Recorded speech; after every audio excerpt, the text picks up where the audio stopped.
안녕하십니까. 저는 정구청이라고 합니다. 미동소방원에서 기술사반 강의를 하고 있고요. 이번 117회 시험 어떻게 좀 쉬우셨나요? 저는 3교시하고 4교시를 갖다가 좀 설명을 드릴 거예요. 3교시 첫 번째 문제를 보면 송풍기의 시스템 이펙트에 대해서 설명하시오, 이렇게 문제가 나왔습니다. 시스템 이펙트라는 것은 송풍기가 흡입 쪽에 또 토출 쪽에 현장에서 설치되는 덕트와 연결되는 그 현장 조건에 따라서 우리 유체의 흐름에 대해서 손실이 생기는, 정합 손실이 생기는 그런 현상을 갖다가 우리 송풍기의 시스템 이펙트라고 부릅니다. 일반적으로 우리 흡입 쪽에는 지금 나눠드린 거에 그림을 보시면, 죄송합니다. 나눠드리는 거에 그림을 보시면 이렇게 송풍기가 연결이 되어 있고요. 그 다음에 흡입되는 덕트가 이렇게 들어와서 이렇게 연결되어 있어요. 이렇게 연결이 되어 있을 때 우리 송풍기가 흡입을 하면 이렇게 유체가 흘러 들어가겠죠. 그런데 이런 흐름들을 갖습니다. 이제 뒤에 가서 부딪혀갖고 이렇게 빨려 들어가는 이런 현상들이 생겨요. 이런 유체가 정상적인 흐름을 흐르지 못하고 이런 손실 부분이 생기는 이런 거를 갖다가 우리 시스템 이펙트라고 부르고요. 또 토출 측에 송풍기가 연결되어 있을 때도 이렇게 연결되어 있겠죠. 그때 여기 이제 덕트를 이렇게 연결해 놨겠죠. 덕트 그림에서 보시면. 그러면 얘가 이렇게 회전을 해서 나갈 때 좀 유체의 흐름 특성을 보시면 이렇게 이런 흐름 특성을 갖습니다. 이런 흐름 특성을. 이 부분에서 우리 난류가 형성돼서, 역구배죠, 역구배. 난류가 형성돼 갖고 우리 정합 손실이 생기는 이런 부분을 갖다가 시스템 이펙트라고 부릅니다. 이런 손실들 때문에 왜 이런 손실이 생기냐? 송풍기를 우리 현장에서 제조사에서 성능 시험을 할 때 흡입 쪽의 덕트를 연결하지 않고 또 토출 쪽 덕트도 우리 일반적으로 긴 현장에서 설치되는 덕트만큼의 덕트를 연결하지 않고 시험을 성적을 하는 거죠. 성능 시험을. 그랬을 때 이런 효과들이 무시되고 이런 손실들이 무시되고 현장에 납품이 되는 거겠죠. 납품이. 그러면 현장에서는 이런 식으로 설치가 된다 그러면 그런 부분들에 대해서 우리 손실이 발생하게 된다, 이런 얘기를 하고 있어요. 그래서 이 시스템 이펙트를 갖다가 우리 없애려면 어떻게 되느냐, 이런 거죠. 없애려면. 그래서 흡입 쪽을, 덕트를 이런 식으로 설치하지 말고, 이 그림을 보시면 우리 이렇게 덕트를 이렇게 설치해줘라, 이런 얘기를 하고 있어요. 그죠? 그래서 유체의 흐름이 원활하게 흘러 들어갈 수 있도록 이렇게 설치를 해주면 우리 많이 개선이 된다, 이런 얘기를 하고 있습니다. 또 덕트 토출 측에서도 지금 보시면 이 흐름이 쭉 덕트의 길이가 길어지면 길어질수록 흐름 특성이 이런 정상류의 흐름 쪽으로 이렇게 이동해 가더라, 이런 얘기를 하고 있어요. 그래서 토출 쪽 덕트 직관부 길이를 충분히 길게 만든다 그러면 이런 시스템 효과가 사라지겠다, 이런 얘기를 하고 있습니다. 그래서 일반적으로 이런 현장에 설치되는 여건에 따라서 우리 정합이 손실되는 이런 부분들을 갖다가 추가로 우리 송풍기 풍량을 계산을 할 때 추가를 해줘야 된다, 이런 개념을 두고 있습니다. 그런 내용들을 쭉 우리 모범 답안에 쭉 써놓고 있습니다. 한번 읽어보시고요. 그래서 현장에서 설치할 때 우리 흡입되는 흡입구 쪽에 덕트를 연결하는 형상, 그 다음에 토출구 쪽에 덕트를 연결하는 형상, 직관부 길이를 길게 뽑아서 우리 이런 효과들을 갖다가 손실이 생기는 부분들을 많이 감소시킬 수 있다라는 얘기를 하고 있습니다. 그런 관점에서 한번 쭉 보시고요. 자, 2번에 보면 축전지 용량 환산 개수를 결정하는 영양인자에 대해서 설명하시오 라는 문제가 나왔습니다. 우리 축전기 용량, 뭡니까? 용량 환상 계수라고 얘기를 하는데, 결국 축전지 용량 계산할 수 있어, 없어? 이거 물어보는 거죠. 보시면, 우리 축전지를 용량을 환산하려면, 우리 축전지 종류를 일단 먼저 결정해야 되겠죠. 그리고 나서, 우리 축전지 부하를 결정합니다.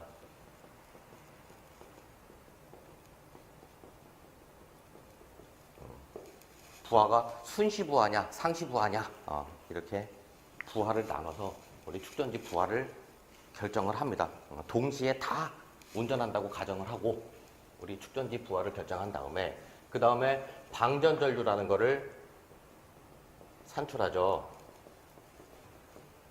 방전전류를 산출합니다. 이 방전전류는 어떻게 계산하냐 하면 우리 부하 용량, 부하에 결정됐던 부하 용량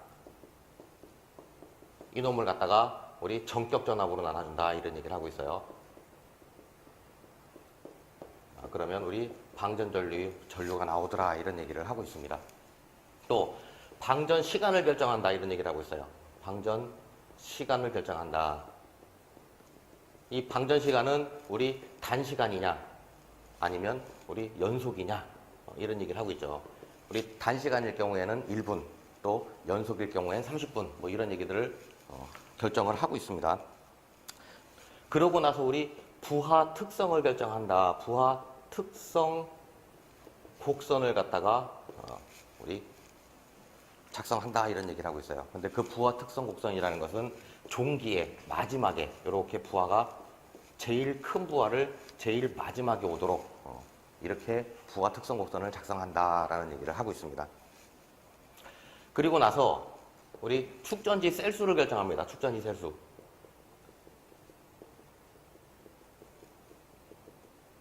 이 축전지 셀수는 이렇게 계산되죠. 축전지 셀수는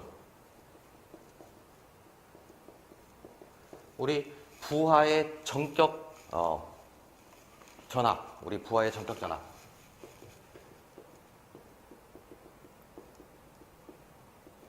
이 부하의 전격 전압을 우리 한 셀의 공친 전압으로 나눈다 이런 얘기를 하고 있어요.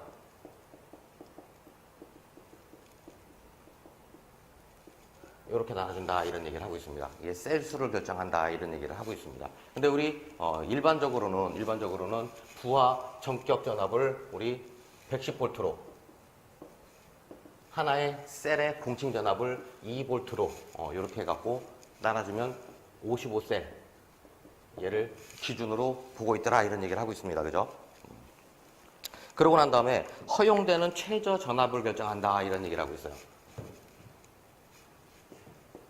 허용 최저 전압을 결정한다. 이 허용 최저 전압이라는 것은 이 결정은 허용되는 최저 전압하고 그 다음에 우리 선로에 흘러갈 때의 전압 강화를 합해준 그 용량을 말한다 이런 얘기를 하고 있습니다. 그래서 여기 보시면 예를 들어놨네요. 85V 우리 허용되는 최저 전압이 85V고 선로의 전압 강화를 5V라고 본다 그러면 축전지 단자에서 나가야 되는 허용되는 최저 전압은 90V가 돼야 된다 이런 얘기를 하고 있어요. 그러면서 한 셀당 허용 최저 전압 1.8V로 계산되고 얘를 방전 종지 전압이라고 부른다 이런 얘기를 하고 있습니다. 그래서 이놈의 계산은 이렇게 계산하고 있네요. V는 N분의 VA 플러스 VC 뭐 이렇게 표현을 하고 있네요. 그래서 여기 V는 허용 최저 전압을 얘기하고 있습니다. 허용 최저 전압. 그리고 VA라는 것은 우리 부하의 허용 최저 전압. 그 다음에 VC라는 것은 축전지와 부하 간 연결되어 있는 그 선로상에서의 전압 강화, 총 전압 강화된 양 이렇게 나누고 있습니다. 그리고 N은 셀수를 얘기하고 있어요. 셀수. 직렬로 접속된 셀수. 그래서 얘가 전압 V 셀당 우리 허용되는 최저 전압을 나타내고 있더라 이런 얘기를 하고 있습니다. 그래서 결국에는 이런 놈들을 다 가지고 얘네들이 다 우리가 여기서 묶고 있는 용량 환산 시간을 결정하는 요소가 됩니다. 요소. 얘네들을 가지고 우리 용량 환산 시간이라는 놈을 결정하더라 이런 얘기를 하고 있습니다. 여기에다가 우리 온도를 갖다가 하나 더 고려해갖고 우리 용량 환산 시간 K라고 하는 놈을 갖다가 구한다 이런 얘기를 하고 있어요. 용량 환산 시간을 결정한다 이런 얘기를 하고 있습니다. 우리 일반적으로 테이블로 주어지죠. 테이블로. 그 뭡니까? 그 축전지 종류에 따라서 온도에 따라서 우리 테이블로 정해져 있습니다. 그러고 나서 최종 축전지 용량을 계산한다 이런 얘기를 하고 있네요. 축전지 용량을 계산한다.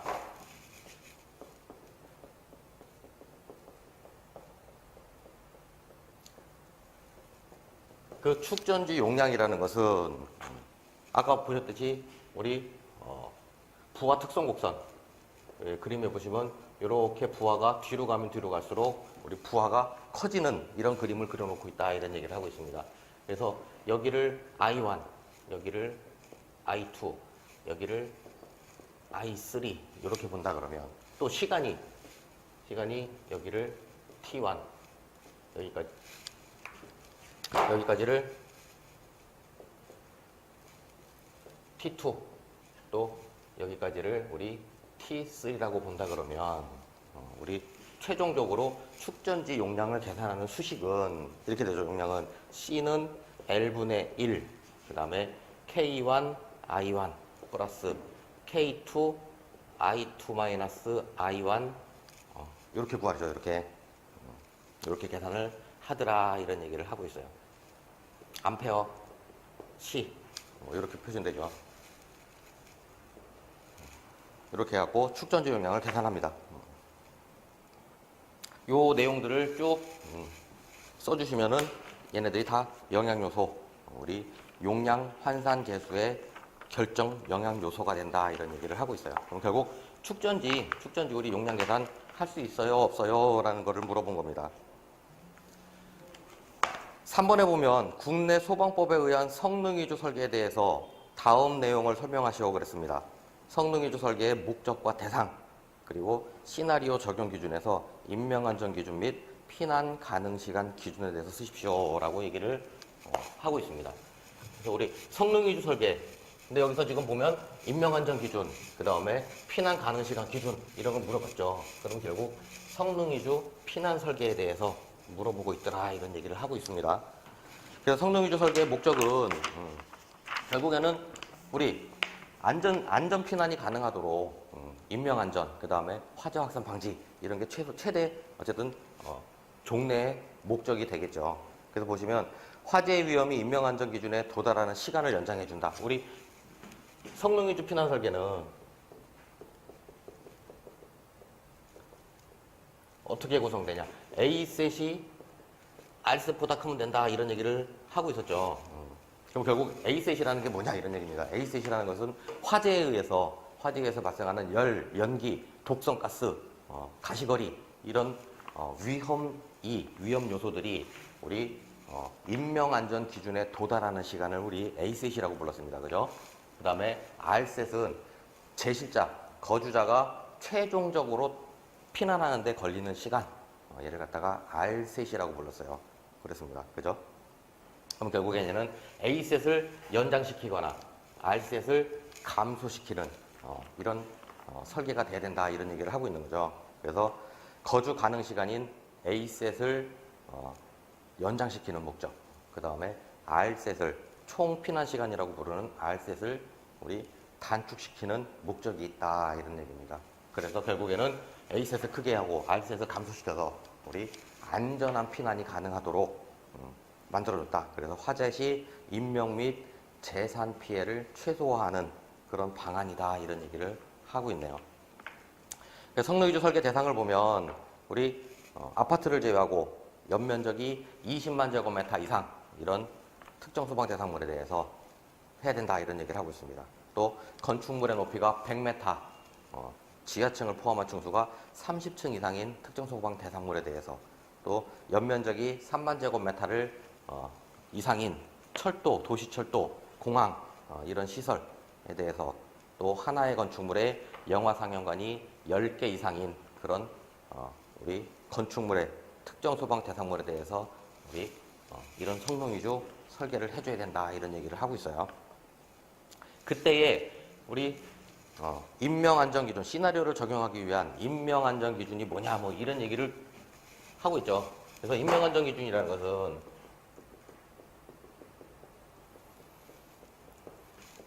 이런 기준을 갖고 있죠. 화재 시에 열,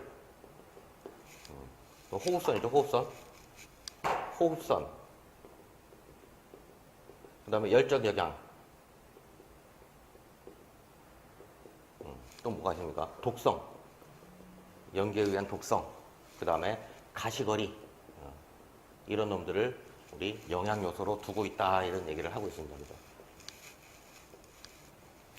보시면 우리 기준 자체는 성능 기준은 우리 호흡선은 1.8m 이상 돼야 된다 이런 얘기를 하고 있어요. 그죠? 1.8m까지 연기가 내려오면 위험하다 이런 얘기죠. 1.8m로 두고 있습니다. 열에 의한 영향은 60도로 두고 있다 이런 얘기를 하고 있네요. 우리 독성은 화재 시에 발생하는 우리 독성, 그 다음에 마취성 이런 가스인 우리 고농도의 CO2, 고농도의 CO, 저농도의 O2, 산소 이런 놈들을 기준으로 두고 있습니다. 그죠? 그래서 CO는 우리 1400 ppm, CO2는 5% 이하. 우리 저농도의 산소에 위험하니까 산소는 우리 15% 이상 이런 기준을 두고 있네요. 이런 기준을 두고 있습니다. 가시거리의 영향은 화재 시에 발생한 연기에 의해서 우리 피난을 하기 위한 피난구라든가 피난구 유도등 이런 놈들이 잘 보여야 되니까 우리 잘 보이지 않는 그런 상태가 오면 안전 피난에 저해가 된다 이런 얘기죠. 그래서 보시면 가시거리를 집회 및 판매 시설은 10m,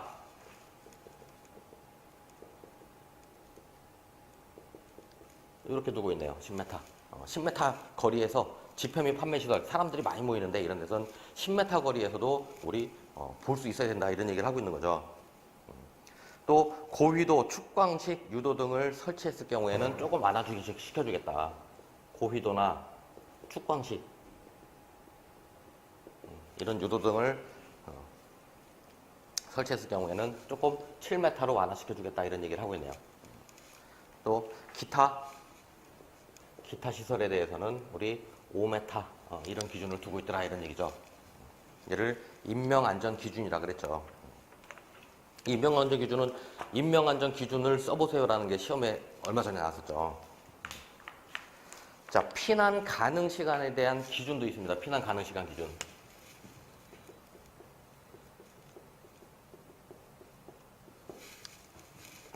우리 어떤 기준을 두고 있느냐 이런 얘기죠. 피난 가능 시간. 결국에는 용도가 사무실이냐, 상가냐, 기숙사냐, 호텔이냐, 병원이냐, 뭐 이런 용도가 있어요. 이런 용도에 대해서 우리 그 용도에 사람이 있을 때 그 사람 거실자의 상태가 어떤 상태냐는 것이 중요하다 이런 얘기죠. 사무실은 항시 깨어 있어요, 그죠? 맨날 출근하는 데니까 우리 피난로가 익숙합니다. 이런 조건을 갖고 있어요. 그럼 이런 분들은 빨리 도망갈 수 있다 이런 얘기입니다. 그죠? 상가라는 데서는 항시 깨어 있는데 우리 일반적으로는 그 상가에 근무하는 그 근로자가 아니라 그러면 쇼핑 가러 오신 분들 이런 분들은 그 상태 피난로 이런 상태가 익숙치가 않더라 이런 얘기입니다. 기숙사는 수면 상태일 수가 있다 이런 얘기예요. 수면 상태의 가능성이 있다 이런 얘기를 하고 있습니다. 또 수면 상태가 있을 가능성이 매우 높은데 여기 피난노는 우리 잠자러 가니까 익숙하더라 이런 겁니다. 피난노는. 호텔이라는 데는 수면 상태일 개연성이 높고 그 다음에 이 호텔에서 피난노가 익숙하지가 않더라 이런 얘기죠. 병원이라는 데서는 깨어있고 이런 게 아니고 우리 상태가 자력 피난이 어려운 분들이 많더라 이런 거죠. 피난약자가 많더라 이런 얘기를 하고 있어요. 이런 상태일 때 우리 W1, W2, W3 이런 얘기를 하고 있죠. 그럼 결국 W1이라는 것은 1, 2, 2, 3 이런 얘기를 하고 있네요. 그죠? 그 다음에 3, 3, 4, 4 우리 5 4, 6, 8 4, 6, 5 6, 8 이런 얘기를 하고 있습니다. 이거보다 더 오래 걸린다 이런 얘기입니다. 그죠? 얘보다 작더라 이런 얘기를 하고 있어요. 뭐 교재에서처럼 여기다가 이렇게 표현해도 되겠죠. 그럼 결국 사무실의 경우에는 항시 깨어 있고 피난로가 익숙한 사람들은 우리 1분보다 작은 시간에 피난을 할 수 있다 이런 얘기죠. 또 3분보다 4분보다 더 오래 걸릴 수 있다. 어떤 조건에 따라서 W1, W3 조건에 의해서 우리 피난 가능한 시간 이런 시간들이 더 길어질 수 있다 이런 얘기를 하고 있습니다. 그 W1, W2, W3가 뭐냐 이런 얘기죠. W1이라는 것은 보시면 방재센터가 있어요. 방재센터 등에서 훈련된 직원이 CCTV로 보고 있는 겁니다. 보고 있다가 실제 화재가 화재가 발생하면 육성에 직접 마이크를 두고 이거는 지금 실제 상황입니다. 훈련이 아니에요. 실제 상황입니다. 화재가 났습니다. 빨리 피난하십시오. 이런 육성의 지침을 제공하면 신뢰도가 높다는 얘기죠. 신뢰도가. 그러면 그 신뢰도에 의해서 우리 피난 가능한 시간이 빨라지더라 이런 얘기입니다. W2라는 것은 녹음되어 있는 음성 메시지를 틀어주더라 이런 얘기를 하고 있어요. 또는 훈련되어 있는 직원하고 함께 경고 방송을 제공할 경우에를 얘기하고 있습니다. W3라는 것은 우리 화재 경보 신호, 경보기를 통한 경보 신호를 주고 또 직원도 훈련이 잘 안 돼 있는 직원, 비상방송 설비라든가 이런 것들을 조작을 원활하게 할 수 없는 비훈련되어 있는 그런 직원들의 활용을 해갖고 우리 피난을 시킬 경우에 우리 피난 가능한 시간은 더 길어질 수 있더라 이런 얘기를 하고 있죠. 그래서 성능위주 피난 설계는 결국 A셋이 화재 시의 위험이 기준까지 도달하는 시간보다 우리 피난하는 시간, 총 피난하는 시간은 R셋보다 더 커야 된다 이런 얘기를 하고 있죠. 그래서 A셋이라는 놈이 R셋보다 커야 된다 이런 얘기를 하고 있어요. 그럼 이놈이 아까 인명안전기준이죠. 인명안전기준에 도달하는 시간이죠. 그거 보면 호흡선, 연기가 얼마나 빨리 연층이 하강하느냐 이런 얘기를 하고 있어요. 열적인 영향은 어떠냐, 그 다음에 우리 독성가스는 어떠냐, 가시거리는 어떠냐 이런 얘기를 하고 있습니다. 그죠? 그러면 우리 A셋을 늘리면 총피난 시간보다 위험이 도달하는 시간이 더 길다면 안전피난이 가능하다 이런 얘기죠. 그 A셋을 늘리기 위해서 우리 화재 시뮬레이션을 해본다 이런 얘기예요. 그죠? 화재 시뮬레이션을 해보고 그 A셋을 늘려주면 되겠다, R셋을 줄여주면 되겠다 이런 얘기를 하고 있는 거죠. 그 A셋을 늘리는 대책은 화재를 작게 만들면 되는 거죠. 화재가 급격하게 성장하지 못하도록 만들면 되는 거예요. 그죠? 가능하다면 조기에 감지하고 조기에 소화할 수 있으면 가장 좋다 이런 얘기죠. 그래서 우리 이런 인명안전기준까지 도달하는 시간을 연장시키기 위해서 우리 내장재를 불연화, 난연화하자 뭐 이런 얘기를 하고 있어요. 구획하자 이런 얘기를 하죠. 방화구획. 화재를 환정하고 화재 확산을 방지하자 이런 얘기죠. 또 가연물의 양을 줄이자. 줄이는 대책을 가져가면 된다 이런 얘기를 하고 있어요. 그래서 우리 액티브적인 대책은 조기 감지, 조기 소환할 수 있으면 좋다 이런 얘기죠. 그래서 우리 RTI가 낮은 속동형 헤드 쓰자. 낮은 놈 쓰자. 빨리 작동하자. 감지기를 좀 좋은 놈 쓰자 이런 얘기죠.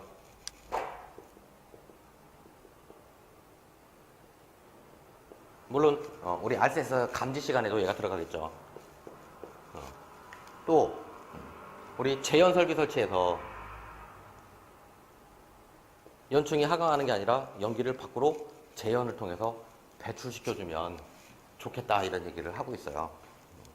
또 우리 자동식 소화 설비 설치하자 이런 얘기를 하고 있네요.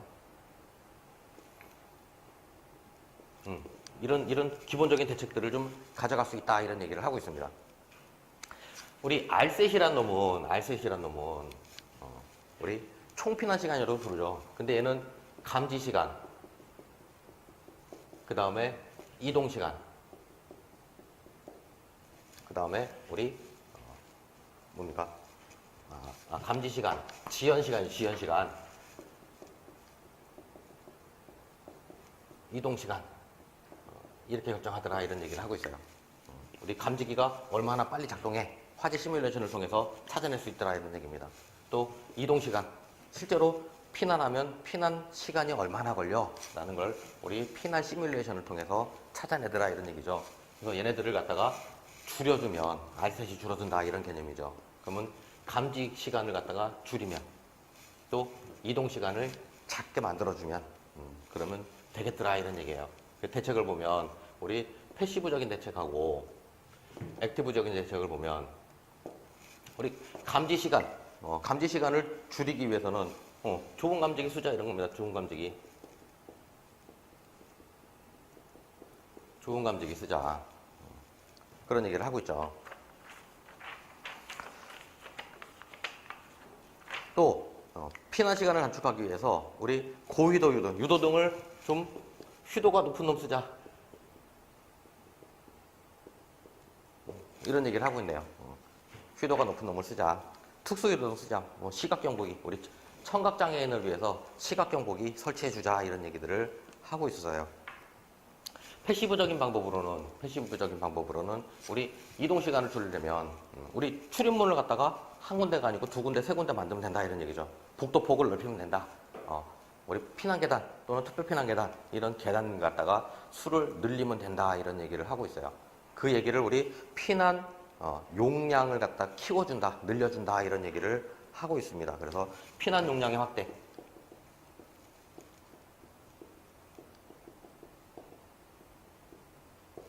계단의 수, 출입구의 크기, 폭, 넓이 이런 놈들을 키워준다 이런 얘기죠. 또 피난 거리를 단축시켜준다.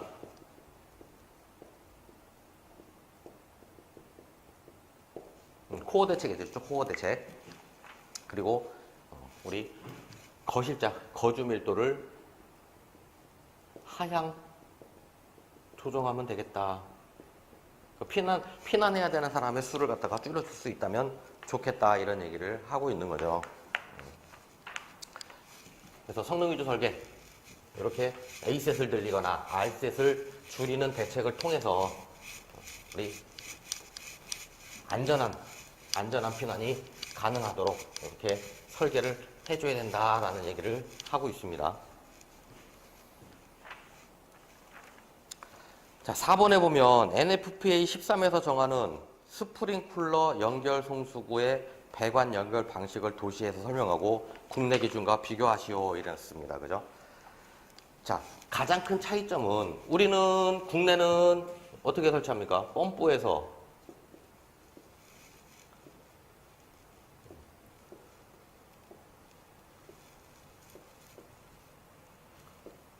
주로 이런 가지배관 방식, 이렇게 우리 설치를 하죠. 이렇게 설치를 해요. 여기에 우리 연결 송수구를 우리 여기 주배관 여기다 물이더라 이런 얘기죠. 여기다 이렇게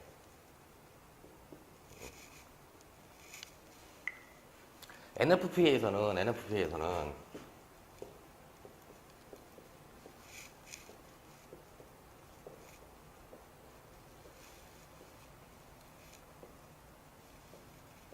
일반적으로 이 수직배관뿐만 아니라 우리 가지배관을 제외한 어느 곳에도 더 효율적이라면 여기다 물려라 이런 얘기입니다.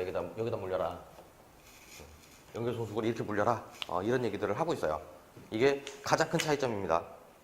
그래서 보시면 NFPA에서는 설비의 제어 밸브, 또 체크 밸브, 설비를 제어하는 밸브, 세부 제어 밸브, 그 다음에 체크 밸브, 우리 알람 체크죠 이놈이.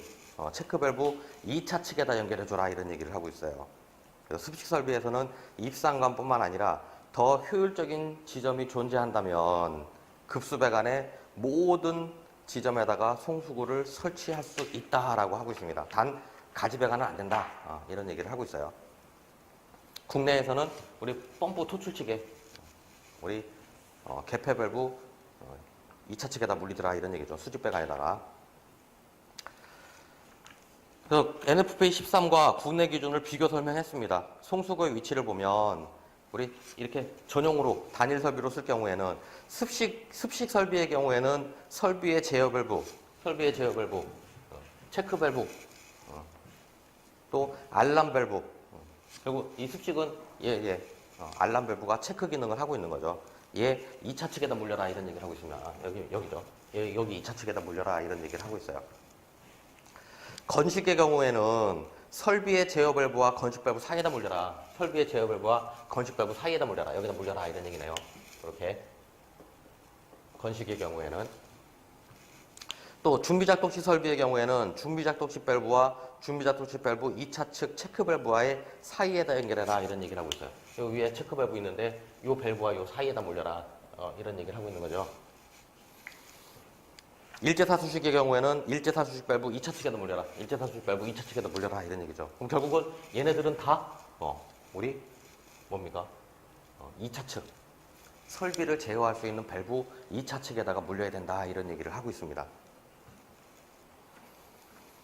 국내는 펌프 토출적 개폐 밸브 2차 측 수직배관에다 설치를 한다 이런 얘기를 하고 있어요.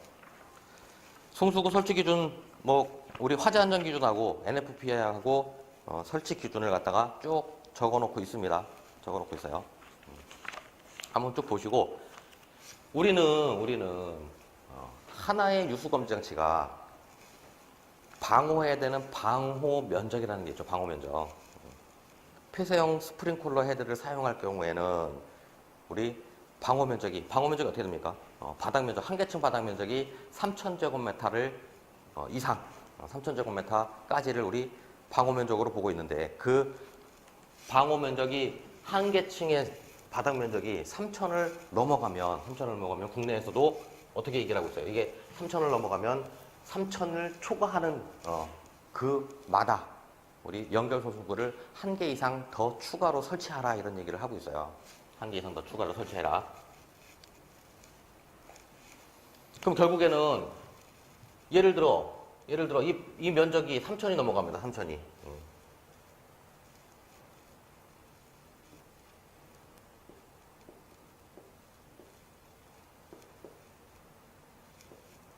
이렇게 설치되어 있었겠죠. 그러면 연결소수구를 2개 설치하라는데 우리 지금 여기다 설치하고 있으니까 여기다가 연결소수구 하나 더 물려봐야 큰 의미가 없더라 이런 얘기죠.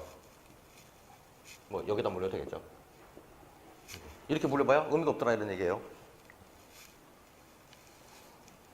그래서 얘네들은 좀 더 합리적으로 설비를 제어할 수 있는 제어 밸브 2차 측 쪽에다가 설치를 하라고 얘기를 하고 있습니다.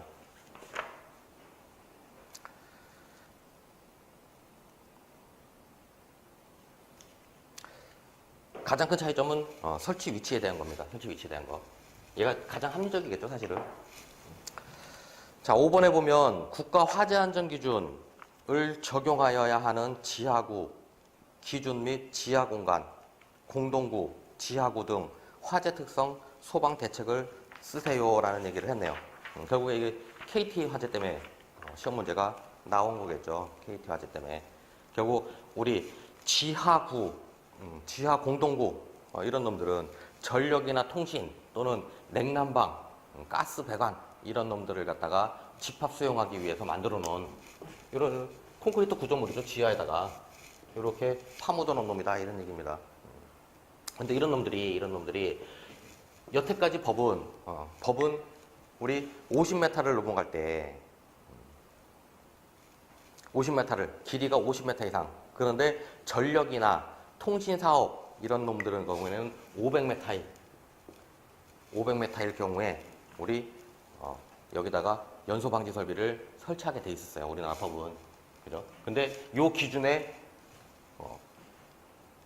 미달하는 그러니까 길이가 500m가 안 되는데 이런 데들은 우리 연결사수 설비라든가 이런 놈들을 설치 안 했었다 이런 얘기죠. 연소 방지 설비를 설치 안 했다 이런 얘기죠. 그래갖고 KT 화재 불이 났는데 호라당 다 타버렸죠. 근데 얘네들은 문제가 뭐냐면 국가 기관 산업이기 때문에 통신이나 전력 이런 놈들이 다운이 된다면 먹통이 된다 화재로 인해서 먹통이 된다 그러면 그 화재에 의한 피해보다 2차 피해가 더 크더라 이런 얘기를 하고 있어요. 2차 피해가 더 크더라. 그래서 보시면 지하 공간 화재 특성 그렇습니다. 공간적 특성을 보면 우리 밀폐 폐쇄 공간이다 이런 얘기를 하고 있어요. 대규모 지하 공간이다. 그러니까 화재가 확대될 우려가 크더라 이런 거죠. 또 이 지하구 이런 데에서는 우리 사람이 상주하고 있지 않기 때문에 초기에 화재가 발생했을 때 화재를 초기에 발견하기가 어렵다는 단점이 있었어요. 또 유해가스가 축적되기가 쉽고 우리 출입할 수 있는 그런 출입구 용량이 작기 때문에 안에서 화재가 발생했을 때 농연이 생긴다 이런 얘기죠. 연기가 배출이 안 되고 그럼 결국엔 화재가 어느 정도 커져갖고 소방대가 화재 진압을 하러 지하구로 내려가려면 그 연기 때문에 우리 화점도 파악하기가 쉽지 않고 그렇죠? 진입 자체가 어려워지더라 이런 얘기를 하고 있는 거죠. 문제점이. 그래서 조기 감지, 조기 소화 이런 것들이 곤란해지더라 이런 얘기를 하고 있습니다. 연소의 특성을 보면 발화 위험성이 크더라 이런 얘기를 하고 있어요. 전력이나 통신 이런 전선들 이런 케이블들 이런 놈들을 다량으로 사용하고 있기 때문에 우리 발화 위험성이 높다. 또 다량의 연기와 일산화탄소, 독성가스 이런 놈들이 발생하더라 이런 얘기를 하고 있습니다. 또 화재 가혹도가 크다. 화열, 농연 이런 게 배출이 잘 안 되기 때문에 열 축적이 높아지더라 이런 얘기를 하고 있습니다. 또 아까 말씀드린 대로 국가 기관 산업이기 때문에 이 화재가 발생했을 때 2차 피해가 훨씬 더 커지더라 이런 얘기를 하고 있어요.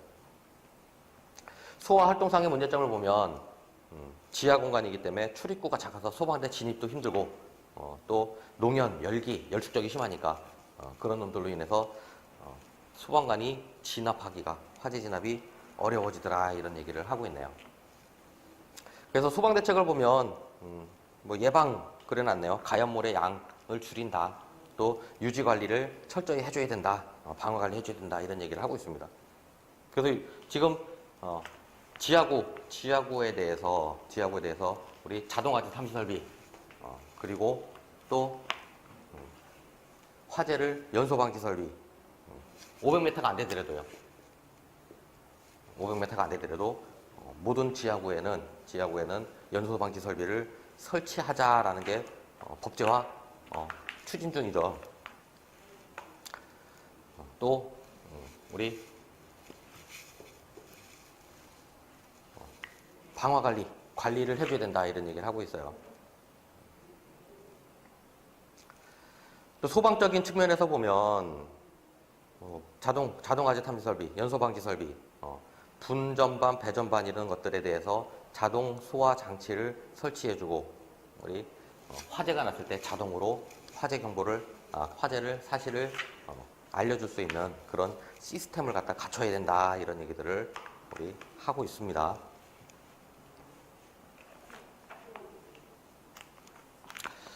자, 6번에 보면 위험물 안전관리법령에서 정하는 제5류 위험물에 대해서 다음 내용을 설명하시오 그랬습니다. 성질, 품명, 지정 수량, 위험 등급 그래놨네요.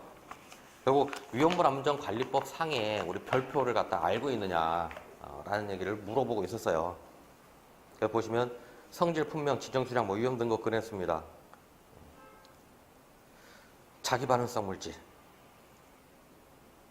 이라고 부른다. 성질은 위험물의 종류, 품명에는 유기과산화물부터 히드록신, 아민, 염류 이런 놈들을 10kg부터 우리 200kg 또 100kg 이렇게 지정 수량을 정해놓고 있더라라는 거죠.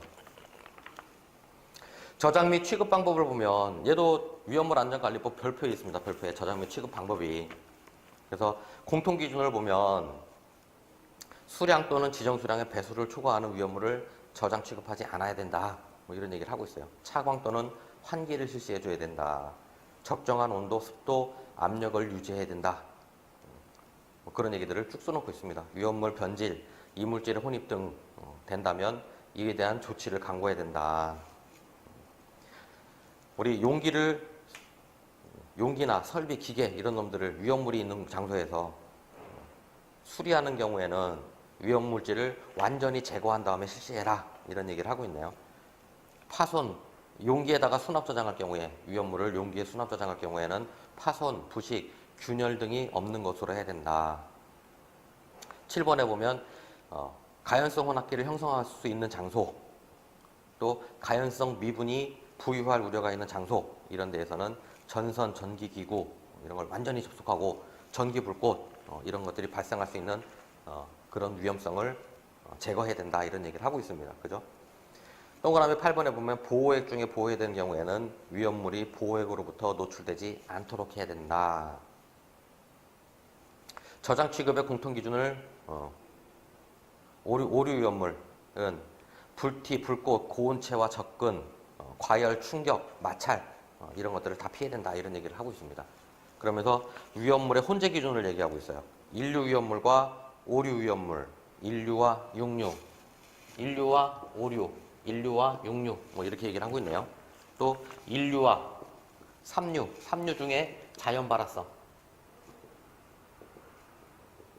이 자연 발화성 물질 단 황린 또는 이를 함유한 것에 한한다 이런 얘기를 하고 있네요. 또 이류 위험물 중 인화성 고체와 우리 사류 위험물을 같이 저장하는 경우, 또 삼류 중 알킬알루미늄과 사류 중 알킬알루미늄이 포함된 것 이런 놈들을 저장하는 경우, 또 사류의 유기과산화물하고 우리 오류의 유기과산화물 이런 놈들 또는 이를 함유한 것을 저장하는 경우 우리 혼재 기준이다 이런 얘기를 하고 있습니다. 별표에 있는 것들을 암기하고 있느냐라는 거를 물어본 거죠. 자, 히드록시라민을 1000kg을 취급하는 제조소의 안전거리 산정 그래놨습니다. 그죠? 안전거리 산정을 보면 이 위험물 안전관리법 그 별표에 보시면 히드록시라민을 취급하는 제조소는 특례로서 안전거리를 이렇게 계산해야 된다 이런 얘기를 하고 있어요. 이 안전거리는 51.1 3 루트 우리 n 이래놨네요. 얘는 안전거리 메타다 이런 얘기를 하고 있어요. 얘는 우리 지정 수량의 배수 몇 배.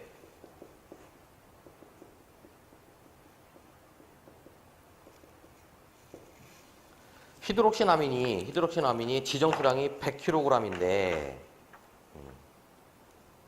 100kg인데 여기 문제에서는 1000kg을 갖다가 저장할 경우에 취급할 경우에 제조소에서 안전거리를 산정해봐라 이런 얘기죠. 그럼 결국 배수가 10배수죠. 10배수. 10배를 넣어보면 얘가 110.09m 이렇게 나오네요. 110.09m. 그래서 안전거리는 110.09m를 이상 확보해야 된다 이런 얘기를 하고 있습니다. 좀 어려운 문제였죠. 어려운 문제였어요. 자, 4교시에 보시면 NFP 12에서 제시한 이산화탄소 소화 설비의 소화약제 방출과 관련해서 자유유출을 설명하고 우리 약제량, 단위 체적당 약제량을 관계식, 이 식을 갖다 유도해봐라 이런 얘기를 하고 있네요.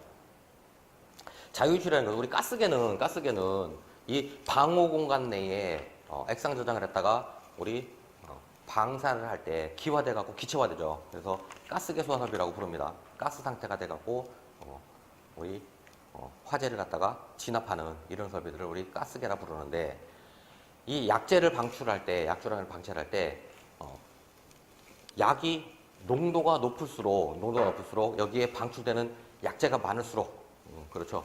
그럼 이 방호공간 최적 안에 우리 있던 공기하고 압력이 높아지는 거죠. 여기에 약재가 방출되면 이 구획된 실 안에 약재를 쏟아부으면 방호공간 내에 압력이 높아져요. 그래서 이제 압력 배출구라는 걸 설치하는데, 그 압력이 높아지다 보니까 우리 이런 계구부 틈새 이런 쪽을 통해서 공기하고 약재도 같이 누설되더라 이런 얘기죠. 누설되더라. 그놈을 우리 자유유출이라 불렀다 이런 얘기를 하고 있어요. 이런 자유유출이 발생한다 이런 얘기를 하고 있네요. 그래서 관계식을 유도해봐라 그랬네요. 백구회 때도 이산화탄소 유도해봐라 이런 얘기 나왔었죠. 보시면 우리 뭐 이런 그래프 많이 보셨죠? 설계 농도다 이런 얘기죠. 소화 농도다. 결국 약재를 쭉 약재를 쭉 방사하면 약재의 농도가 쭉 높아져 갖고 피크치까지 갔다가 자연적으로 이렇게 누설돼 가더라 이런 얘기를 하고 있어요. 얘를 갖다가 우리 자유유출이라 불렀다 이런 얘기죠. 그 자유유출을 갖다가 우리 ln 100-c분의 100 이렇게 표시를 했었습니다. 그죠? 그 약재, 우리 이산화탄소의 자유유출시 약재 이놈을 구하는 식은 우리 어떻게 구합니까? 2.303 로그 100-c분의 100 곱하기 s분의 1 이렇게 구하죠. 이렇게 이놈을 갖다 유도해봐라 이런 얘기였죠. 그래서 방호공간 내에 우리 자유유출은 ln 100-c분의 100이다 이런 얘기죠. 그래서 방호공간 1세제곱미터당 1세제곱미터의 우리 약재량을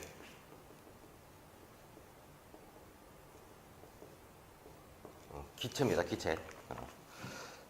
약재량을 갖다가 우리 여기서 F라고 보겠다 이런 얘기죠. F. 결국 단위 최적당 약재량 얼마큼 되냐라고 봤다 이런 얘기예요. 그럼 우리 실험식에 의해서 E의 F는 우리 100-c분의 100이었다 이런 얘기를 하고 있습니다. 그래서 양변에 우리 자연노고를 취하면 로그 2의 2분의 F는 로그 2의 100-c분의 100 이렇게 되겠죠. 그럼 로그 2의 2는 1이니까 우리 F라는 놈은 결국 로그 2의 100-c분의 100이다 이런 얘기를 하고 있었어요. 근데 우리 자연노고라는 놈은 우리 ln이라고도 표현하기도 하고 또 상용노고로 변한 시 2.303 로그 10이더라 이런 얘기를 하고 있죠. 그래서 이놈은 결국 상용로그로 바꾸면 2.303 로그 100-c분의 100 이런 값을 가지더라 이런 얘기죠. 이놈이 메타 삼성이다 이런 얘기죠. 단위 체적당. 우리 약재를 저장할 때 저장되는 약재량을 액화 저장을 하다 보니까 킬로그램 약재량으로 바꿔주기 위해서 우리 여기다가 비체적분의 1을 곱해줬다 이런 얘기죠. 비체적. 어떻게 됩니까? 체적은 비체적 이렇게 되죠. 근데 이놈의 역수니까 메타 3승분의 킬로그램 이런 단위를 갖겠죠. 그럼 결국 이놈을 약분하면 킬로그램 퍼 메타 3승 이런 우리 단위 체적당 약재량을 중량 단위로 표시를 할 수가 있더라 이런 얘기죠. 결국 여기다가 우리 비체적을 곱해주면 우리 단위 체적당 약재량이 된다 이런 얘기죠.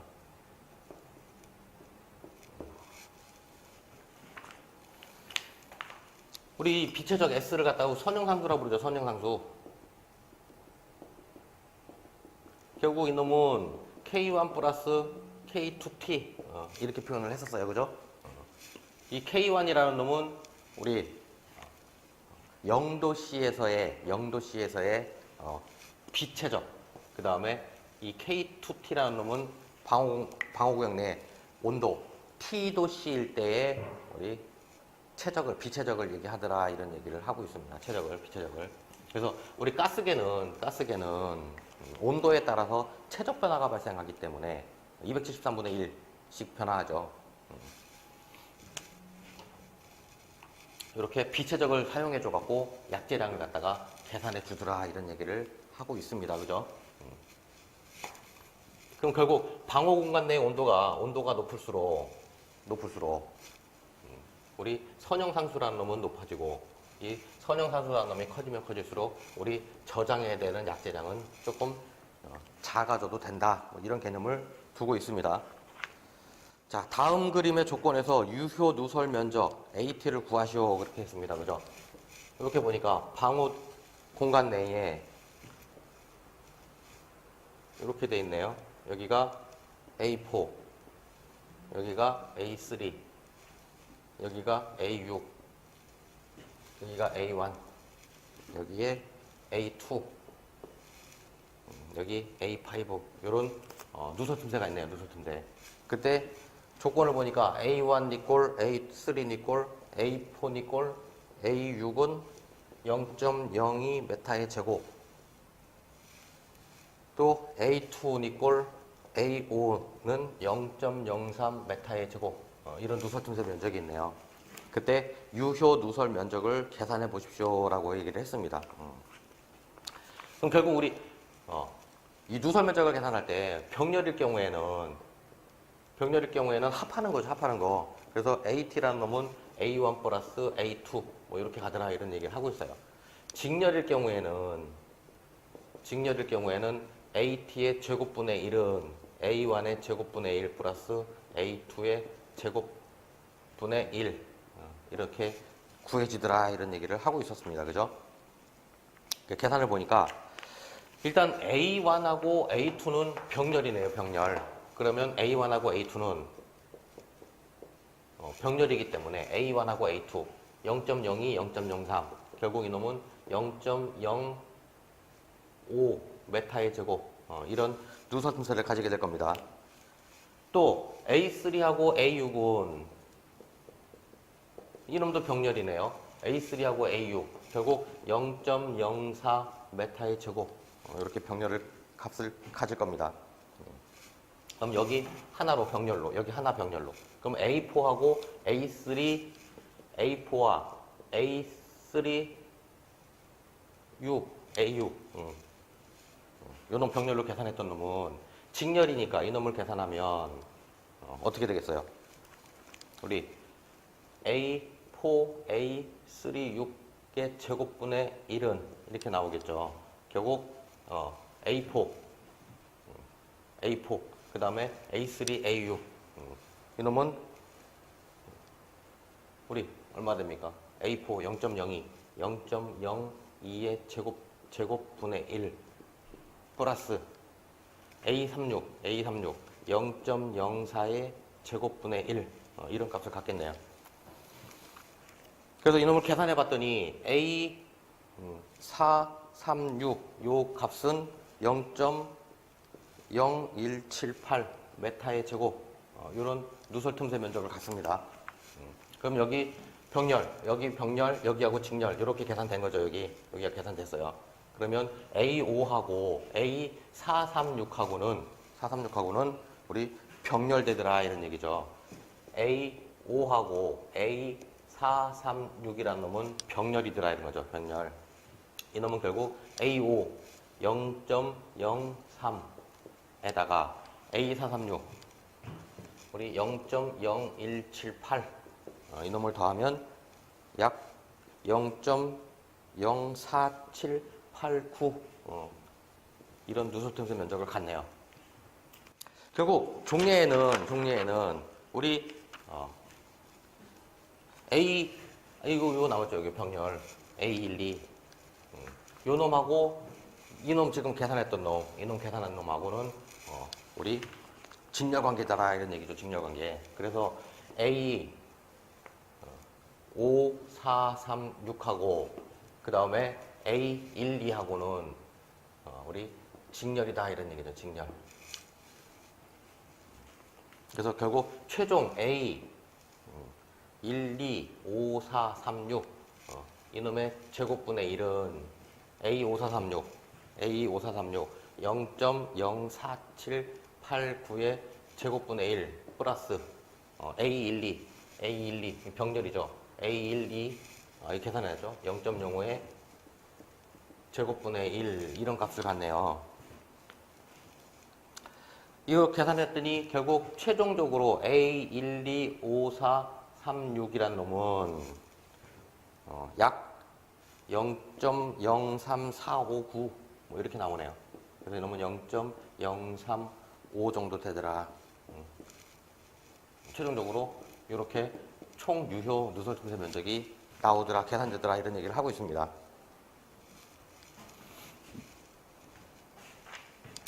자, 3번에 보면 4-3번에 보면 스프링쿨러 헤드에 균일한 살수 밀도를 저해하는 세 가지 콜드 숄더링, 스키핑, 파이프 섀도우 이펙트 이런 놈들의 원인, 대체 이런 놈들을 써봐라 이런 얘기를 하고 있어서요.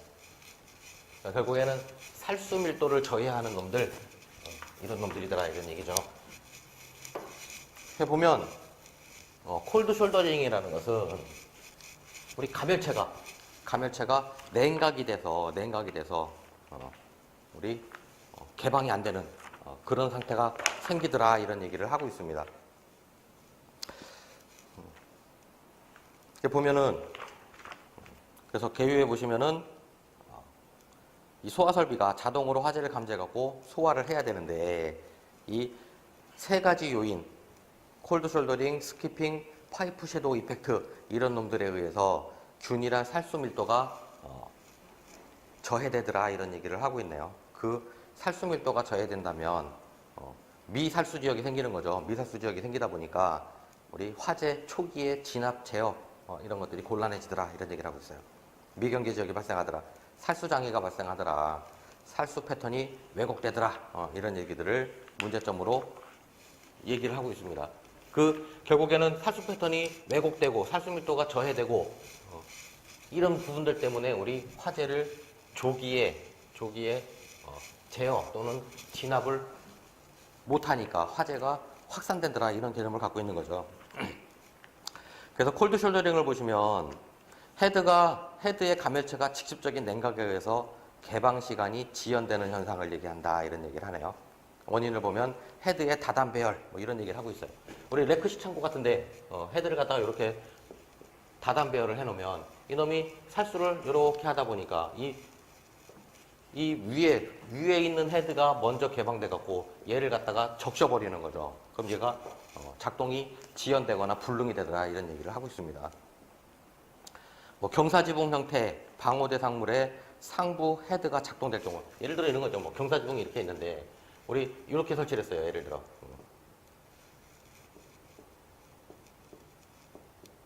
그러면 이렇게 살수를 해버리면 이놈이 터져가고 살수를 해버리면 얘네들이 적셔지더라 이런 얘기죠. 그리고 작동이 안 되더라 이런 얘기를 하고 있어요. 결국 상부 헤드가 하부 헤드를 냉각시키는 그런 역할을 해버리더라 이런 얘기를 하고 있습니다. 대책을 보면 높이가 13cm 이내 방호대 상물에 ESFR을 설치하라 뭐 이런 얘기를 하고 있네요.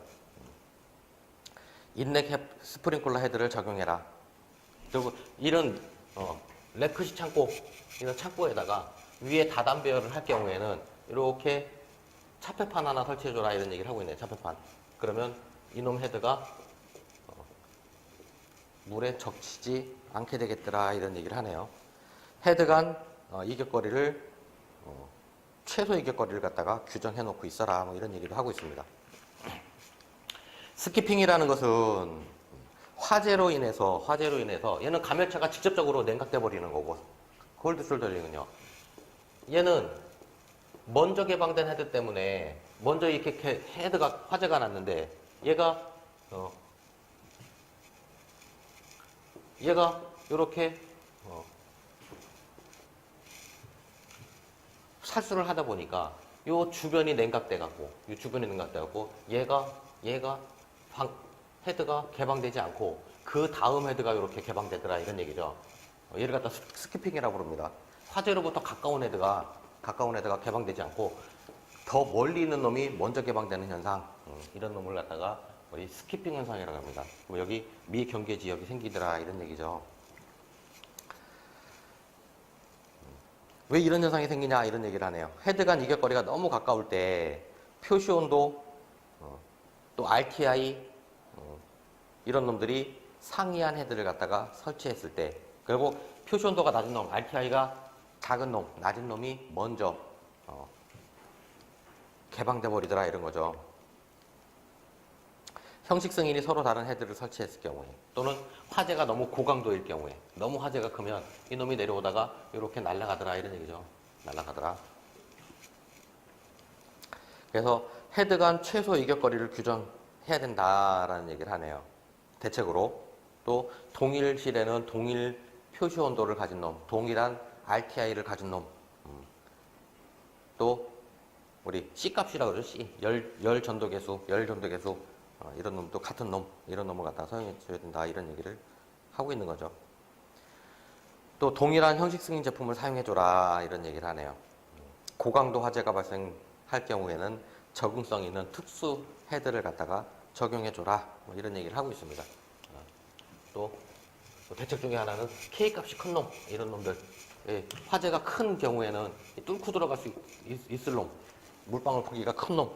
예를 들어 우리 CMSA K값이 160이죠.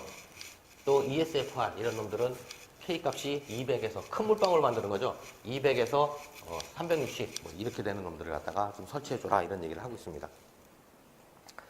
파이프 섀도우 이펙트는 소화배관, 이런 배관에 의해서 우리 살수가 장애를 받아갖고 미경계 지역이 생기는 현상, 이런 놈들을 얘기한다 이런 거죠. 배관이 예를 들어 이렇게 돼 있는데 여기에 헤드를 설치했어요. 이렇게 방수가 되는데 이놈은 여기에 걸려버리더라 이런 얘기죠. 그래서 미경계 지역이 발생하더라 이런 얘기를 하고 있습니다. 소화배관으로 인한 미경계 지역 또는 살수 패턴 왜곡이 발생하는 현상, 이런 얘기를 우리 파이프 섀도우 이펙트 이렇게 부릅니다. 뭐 이렇게 헤드 설치해 놨겠죠. 그래서 원인을 보면 헤드를 상향식으로 가지 배관에 매우 근접하게 직접 설치할 경우에 우리 가지 배관하고 이렇게 근접해 갖고 설치했을 경우에 여기 살수 장애가 생겨버린다 이런 얘기를 하고 있네요. 배관이 꺾인 부분에다가 헤드를 설치할 경우에 이런 경우죠. 이런 경우 꺾인 부분에다가 헤드를 설치했을 경우에 가지 배관 구경이 매우 클 경우에 또는 고정용 가대, 행거 이런 놈들이 헤드 너무 가까이에 설치되어 있을 경우에 이런 현상이 발생된다 이런 얘기를 하고 있어요. 그래서 헤드를 설치할 경우에 가지 배관은 최소 대책을 보면 그래서 이 배관에서 최소 30cm 이상은 떨어뜨려 갖고 높이 설치하라 이런 얘기를 하고 있습니다. 이격 설치해라. 배관이 꺾어진 부분 이런 인근에다가 설치를 안 해야 되겠죠. 근데 그런 인근에다 설치할 수밖에 없다면 배관 직경의 3배 이상을 이격 설치해라 이런 얘기를 하네요. 이 배관 직경의 3배 이상을 갖다가 이렇게 이격시켜 설치해라 이런 얘기를 하고 있어요. 3배 이상을 이격 설치해라. 또 가지 배관의 구경은 65mm 이하로 선정해라 이런 얘기를 하고 있네요. 행거, 배관 지지 이런 거 부분에 인근에 8cm 이상 이격 설치를 해줘라 이런 얘기를 하고 있습니다. 이런 부분들 때문에 살수장애로 인해서 균일한 살수 밀도를 확보할 수가 없어지더라 이런 얘기죠. 그러면 결국 화재는 우리 알파T의 제곱으로 성장하기 때문에 결국 시간 경과에 따라서 화재가 급격하게 성장해지더라 이런 얘기를 하고 있어요. 자, 4-4번에 보면 위험물 제조소 등의 소화설비 설치 기준에 대해서 다음 내용을 설명하시오. 전기설비의 소화설비, 소요 단위와 능력 단위, 소요 단위 계산 방법, 소화 설비의 능력 단위. 우리 위험물 이 안전관리법을 좀 잘 알고 있지 않으면은 접근하기가 좀 쉽지 않은 문제입니다. 그죠? 그래서 보면 전기 설비의 소화 설비는 우리 제조소 등의 전기 설비가 설치되는 경우에 당해 장소 바닥 면적 100제곱미터마다 소형 수동식 소화기를 한 개 이상 설치해라 이런 얘기를 하고 있네요. 소요 단위 및 능력 단위를 보면 소요 단위는 위험물의 양의 기준 단위고 능력 단위는 소화 능력의 기준 단위다 이런 얘기를 하고 있어요. 그 소화 단위의 계산 방법을 보면 괄호 1번에 제조소 또는 취급소 외벽이 내화 구조인 것은 연면적 100제곱미터를 1소요 단위라고 한다. 외벽이 내화 구조가 아닌 것은 연면적 50제곱미터를 1소요 단위로 할 것. 저장소는 외벽이 내화 구조인 것은 연면적 150제곱미터를 1소요 단위, 내화 구조가 아닌 것은 75제곱미터를 1소요 단위로 할 것. 그랬죠. 그럼 결국 내화 구조와 내화 구조가 아닌 것은 2배 차이 난다 이런 얘기네요. 제조소 등의 5개에 설치된 공작물은 외벽이 내화 구조인 것으로 간주하고 공작물의 최대 수평 투영 면적을 연면적으로 간주해서 아까 괄호 1번, 2번인 제조소 또는 취급소 또 저장소 이런 규정에 의해서 소요 단위를 산정해야 된다 이런 얘기를 하고 있습니다. 괄호 4번에 보면 위험물은 지정 수량의 10배를 1소요 단위로 해야 된다 이런 얘기를 하고 있네요. 그래서 소화 설비의 능력 단위를 보면 수동식 소화기의 능력 단위는 형식 승인 및 검정 기술 기준에 의해서 형식 승인을 받은 수치로 해야 된다라는 얘기를 하고 있습니다. 그 외에 기타 소화 설비의 능력 단위는 다음의 표에 의해야 된다 이런 얘기를 하네요. 소화 전용 물통은 8리터를 0.3 능력 단위로 보겠다. 수조 중에서도 물통, 소화 전용 물통 3개, 수조와 소화 전용 물통 3개를 포함한 또 수조와 소화 전용 물통 6개를 포함한 용량 80리터, 190리터의 능력 단위는 1.5, 2.5 이렇게 보고 있네요. 마른 모래 50리터일 경우에 0.5, 팽창지석, 팽창 진주암 160리터일 경우에 1 단위로 보겠다 이런 얘기를 하고 있네요. 글쎄요, 암기가 돼 있으시면은 뭐 쓰실 건데 조금 어렵죠. 어려운 문제입니다. 암기.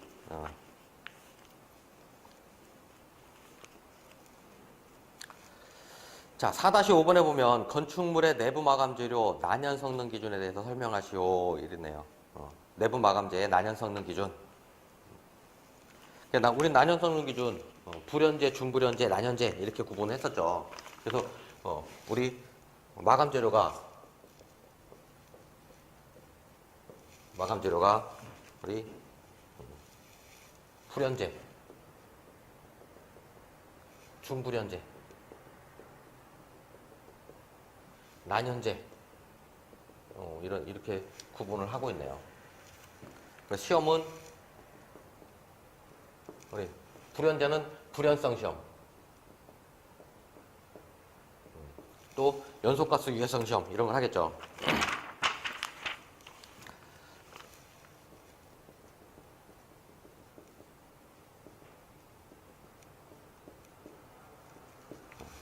우리 준불연제로는 열 방출률 시험, 그 다음에 연소가스 유해성 이런 시험을 합니다. 난연재료의 경우에는 역시 열 방출률 또 연소가스 유해성 뭐 이런 얘기를 하네요. 이런 시험들을 한다 이런 얘기를 하고 있네요.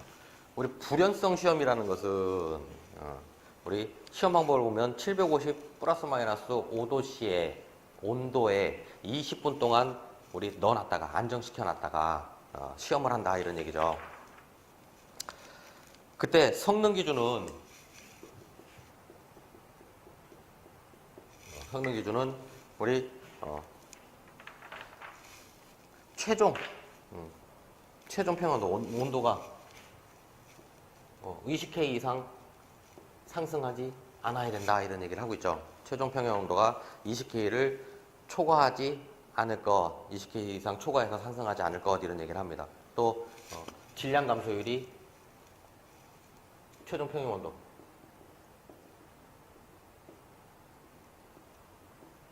또 질량 감소율이 우리 30% 이하해야 된다 이런 얘기를 하고 있어요. 이런 시험을 해야 된다 이런 얘기죠. 어떻게요? 750도 플러스 마이너스 5도씨 그 편차의 범위 내에서 20분 동안 얘를 안정화시켰을 때 저런 성능이 나와야 된다 이런 얘기죠. 연소가스 유해성 시험은 우리 시료 두 개를 갖다가 가열 시험을 해서 그놈에서 나오는 연소가스를 실험용 쥐가 8마리 실험용 쥐를 대상으로 해갖고 행동정지에 이르는 시간을 측정해보는 실험이다 이런 얘기죠. 그래서 실험용 쥐의 성능 기준은 각각 시험체 두 개니까 각각 시험체가 다 시험을 해봤을 때 우리 행동정지 쥐의 실험용 쥐의 평균 행동정지 시간이 9분 이상이면 합격이다 이런 얘기를 하고 있었어요. 그죠? 중불연자의 경우에는 열 방출률 시험이라는 것을 한다 이런 얘기죠. 우리 열 방출률 시험 콩칼로리메터를 한다 이런 얘기죠. 그래서 이 열 방출률 우리 열 방출률을 가지고 우리 연소열을 측정하는 거죠. 연소열 콩칼로리메터는 우리 연소열을 측정해냈다 이런 얘기입니다. 그러면 연소열을 가지고 우리 열 방출률을 구할 수 있다 이런 얘기였어요. 그죠? 우리 열 방출률은 이렇게 얘기를 하니까 이 유효 연소율을 측정해서 우리 열 방출률을 갖다 구할 수 있다 이런 얘기를 하네요. 그래서 열 방출률 시험을 하면 우리 10분 동안 어떻게 합니까? 50kW per 제곱미터의 전열을 갖다가 10분 동안 쪼이는 거죠. 가열을 해갖고 그때 10분 동안에 총 방출되는 열량이 8메가줄 per 메타제곱 이하에 된다 이런 얘기를 하고 있어요. 그리고 10분 동안 가열하는 거니까 10분 동안 최대 열 방출률이 10초 이상 연속으로 200kW per 제곱미터를 초과하지 않아야 된다 이런 얘기를 하고 있습니다. 성능 기준이. 또 10분간 가열한 후에 방화상 유해한 균열, 구멍, 용융 이런 것들이 없어야 된다 이런 얘기를 하고 있어요.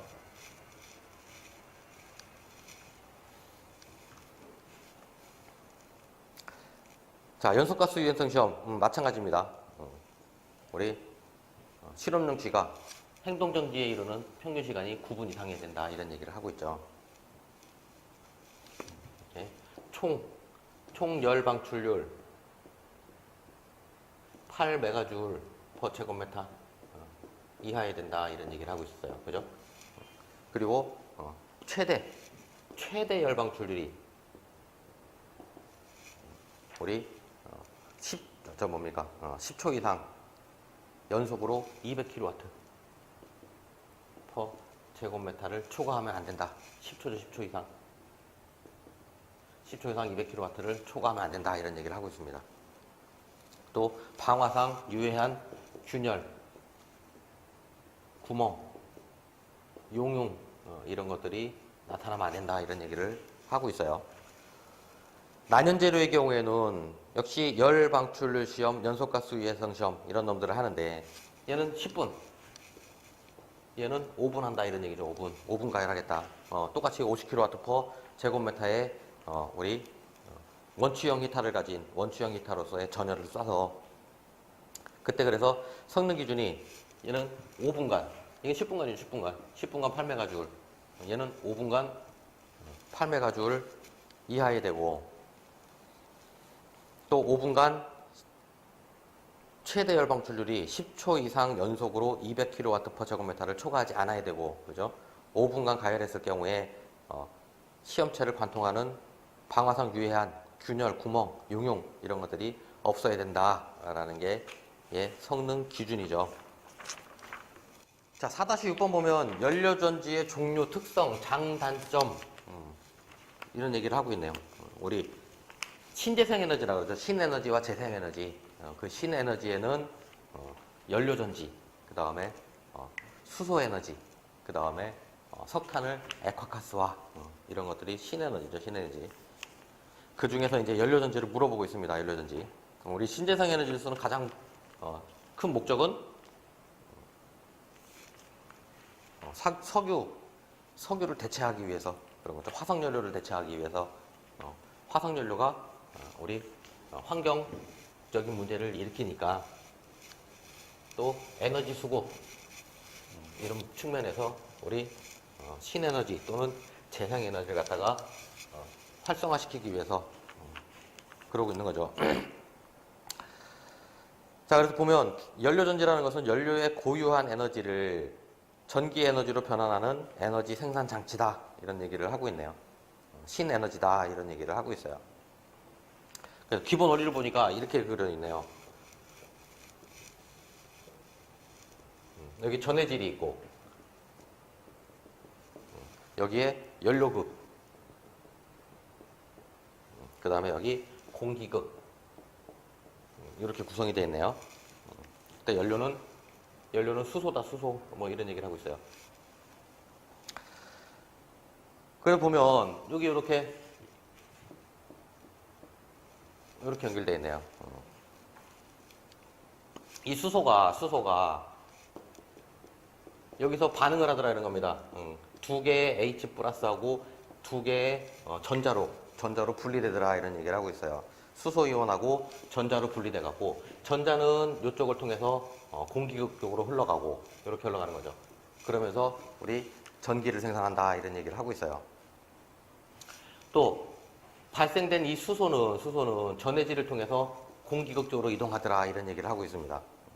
이동하더라.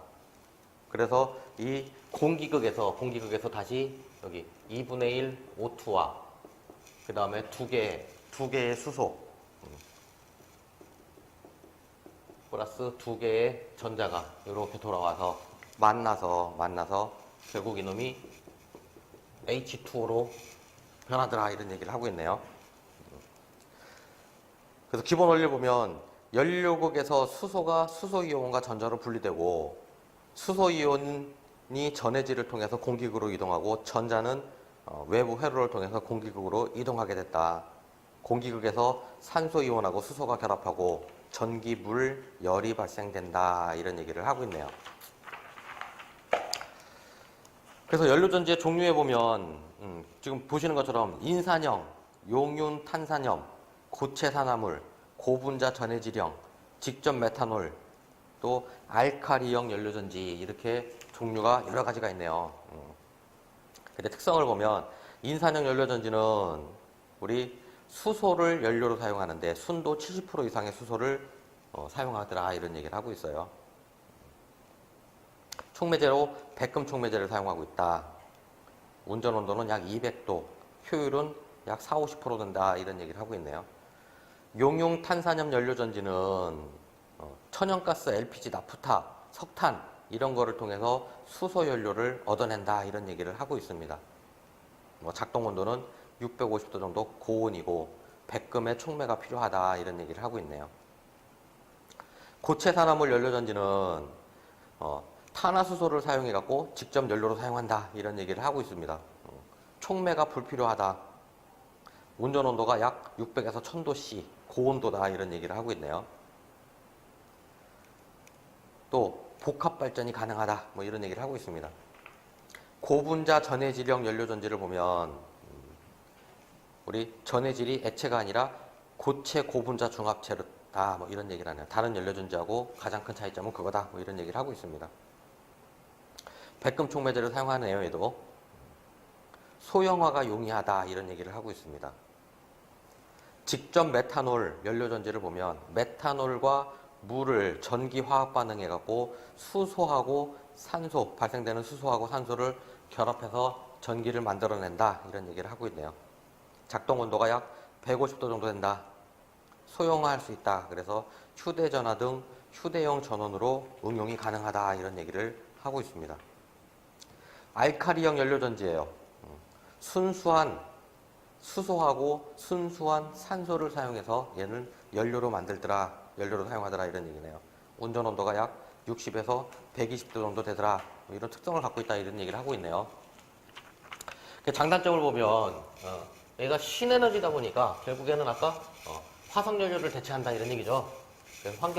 환경적인 어떤 문제들을 해결할 수 있고 또 뭐니까 에너지 수급이 불균형 일어나는 것들을 갖다가 얘네들을 가지고 에너지화해서 사용할 수 있더라 이런 얘기죠. 그 외에 장점을 보니까 고에너지 변화율 그랬네요.